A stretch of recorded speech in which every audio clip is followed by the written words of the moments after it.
welcome to another episode of What Ranch Hobbies and Crafts.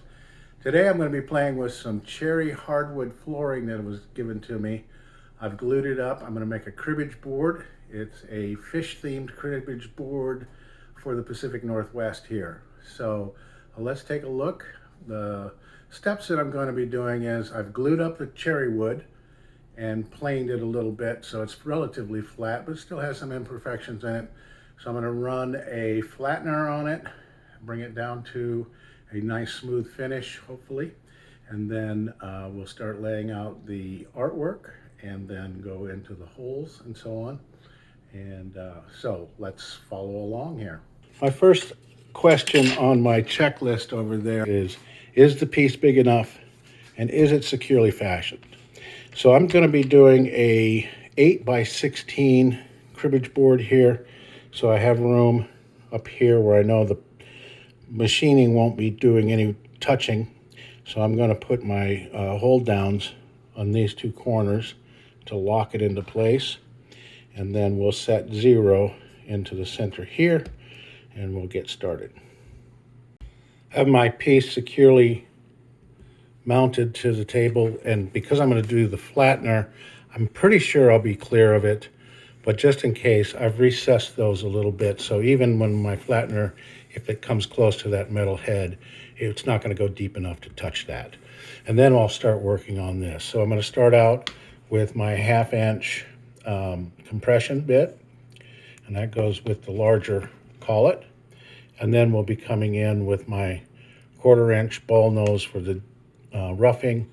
And then a 1/32 tapered ball. I love these bits. They're really, really good for detail. And they don't take as long as I would think they would. I'm going to use a 5mm for some clear out. I like to use a V-carve bit to find my center because I can get right to the point and I know it's exact. So I didn't get that out. I'll get that out. But that's what I'm going to do first is find center, and then we'll start cutting this piece out.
Well, there it is, my Slayer cribbage board. Thought it came out really nice. There's a lot of sanding to be done, even with the 1/32 bit. The step over was at 40%. I'll probably turn that down to like, I don't know, 30%. Get a few of those ridges out, but I think it'll sand up nicely. And you may be asking why I left this ridge here. And that's a really good question, and one that I ask as well. I don't remember it showing up on the file. I'll have to look at that. But I don't mind it. I think it'll be okay. It's still marketable. It's a pretty good first run. A little bit of changes that I'll do is I'm going to set these back a little bit. I'll open this up a little and bring these holes back a little bit for mass production, because that's a little bit close to the edge there. Even if I trim it down. This is my idea for what to do with the pegs. I had a hard time figuring out, because this is a thinner material, I can't put a slot in on the back. It's just a little bit tight. So what I did was I made these boxes. This is maple. I'll make a cherry one that fits here. But this just, that fits snugly into that. There we go. We get some stain on this. Nice cherry stain. It's going to look really good. I really like the way it looks. People ask me what I'm doing while this is cutting. Am I just sitting around having a beer waiting for it? Well, yeah, I'm having a beer waiting for it, but I'm also doing a lot of sanding on some of the other previous pieces that I'm working on. This is an alder piece that I did. I really like alder. It comes out really clean and tight, surfer. But I'm still trying to get some of these little dings out, little scratch marks. Using a 220 right now, and then I'll go to a 500 for the finished piece, and then I'll oil this up. But anyway, there's always something to do when you've got these things running. Really happy with that one, though. That was a nice 2-hour little run, and I think this is going to be a beautiful piece. Thanks for watching. We'll see you next time on What Ranch Hobbies and Crafts.